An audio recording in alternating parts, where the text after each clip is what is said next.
TV49 న్యూస్కి స్వాగతం. MLC తోట తిరుమూర్తులు మాట మీద నిలిచే వ్యక్తి కాదని ఎమ్మెల్యే వేగుల జోగేశ్వరరావు పేర్కొన్నారు. మండపేట టీడీపీ కార్యాలయంలో ఏర్పాటు చేసిన మీడియా సమావేశంలో ఆయన మాట్లాడుతూ ఎన్నికల్లో పవన్ కళ్యాణ్ మండపేట వచ్చి తనకు మద్దతుగా ప్రచారం చేశారన్నారు. వేగుల కోటు వేస్తే తనకు వేసినట్లేనని తెలిపారన్నారు.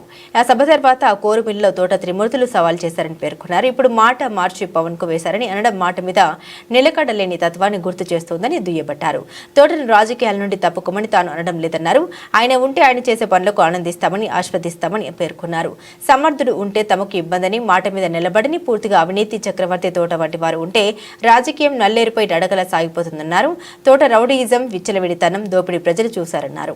అప్పట్లో స్కూల్లో రౌడీయిజం చేసి విద్యార్థుల భవిష్యత్తుతో చిలగాటమాడి వికృత చేష్టల్ని చూసి మండపేట టౌన్లో ప్రజలు ఎప్పుడు లేని విధంగా ఊహించలేని రీతిలో 17,000 మెజార్టీ తనకి ఇచ్చారన్నారు. ఇది కేవలం తోట త్రిమూర్తుల వల్లే సాధ్యమైందని ఎద్దేవా చేశారు. జోగేశ్వరరావు కొట్టేలేదట. మరి ఇక్కడ పోటీ చేసింది నేను, మరి ఇక్కడికి వచ్చిందేమో పవన్ కళ్యాణ్ గారు నా తరఫున మండపేటలోకి వచ్చి 3 సార్లు కోరిమీలు అని చెప్పి ఉదాహరించి మన జోగేశ్వరాన్ని గెలిపిస్తే నన్ను గెలిపించానని చెప్పి ఆయన క్లియర్గా చెప్పాక ఈయన మరి ఛాలెంజ్ చేసి అయిన తర్వాత ఛాలెంజ్ చేసి ఈవేళ ఏదో పవన్ కళ్యాణ్ గారు ముఖ్యమంత్రి అంటే ఏం మాట్లాడుతున్నాడు అంటే మీరు ఒక మాట మీద నిలబడరా చేయండి. మీరు తప్పకుండా మిమ్మల్ని రాజకీయాన్ని తప్పుకోమంటలేదు. మీరు ఉంటేనే మాకు ఇంకా మీ యొక్క చేసిన పనులు మేము చాలా ఆస్వాదిస్తాం, ఆనందిస్తాం. ఇంకేదంటే ఒక సమర్థుడు ఉన్నాడనుకోండి మాకు కొంచెం ఇబ్బందిగా ఉంటుంది. కానీ మీలాంటి వాళ్ళు మాట మీద నిలబడిన వాళ్ళు పూర్తి అవినీతి చక్రవర్తి మీలాంటి వ్యక్తి ఉంటే మాకు నిజంగా అది మీ రాజకీయం కూడా నల్లేరిపోయి నడకలాగా ఎక్కడ సాగిపోతుంది. మనం చూశారుగా మీ యొక్క రౌడీతనం, మీ యొక్క విచ్చలవిడితనం, మీ యొక్క దోపిడీ, ఆఖరిగా స్కూల్ని కూడా విద్యార్థుల భవిష్యత్తుతో మరి మీరు దాన్ని చెలగాటటువంటి మీ యొక్క వికృత చేష్టం చూసే ఎప్పుడూ లేనటువంటి విధంగా మండపేట పట్టణంలో 15,000 ఓట్ల మెజార్టీ అలా ఎవరు ఊహించడానికి కూడా సరిపోం అంత మెజార్టీ ఇచ్చారంటే అది మీ వల్లే. దానికి నిజంగా మీకు ఎప్పుడు కూడా మరి ఏమన్నా కుదరతులే ఉండాలన్నమాట. త్రిమూర్తి గారు ఖచ్చితంగా మీరు రాజకీయాల్లో ఉండండి.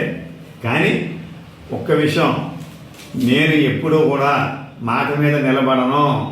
నేను అలాగ ఒక కౌలు చెప్తానంతే, అంతే తప్ప ముద్రల పద్మనాభం గారిలాగా మాత్రం ఏదో నేను పెంచిన మాట అన్న మాట నేను పోషించుకోను.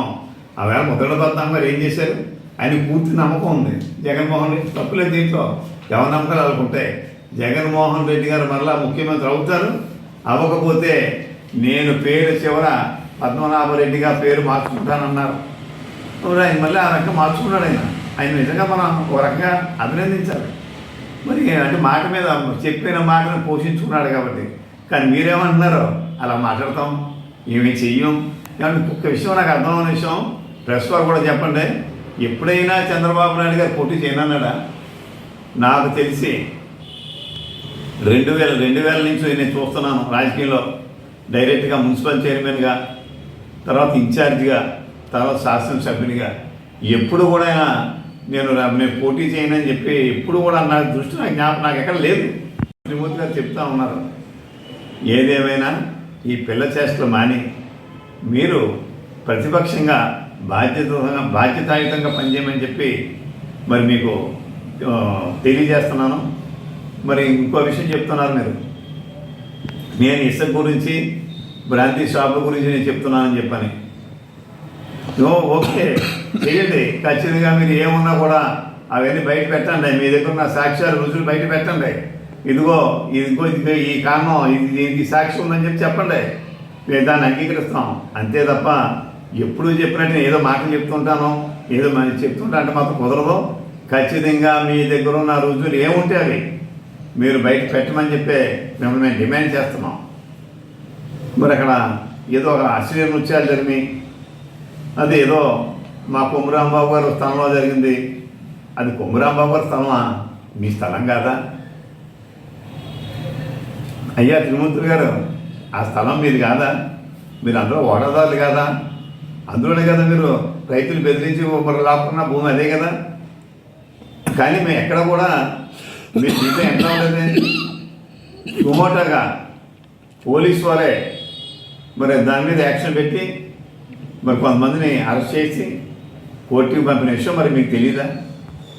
అంతే తప్ప మరి కూడా అంటారు మీరు వీళ్ళు నా మీద కూడా కేసు పెట్టించేస్తారని.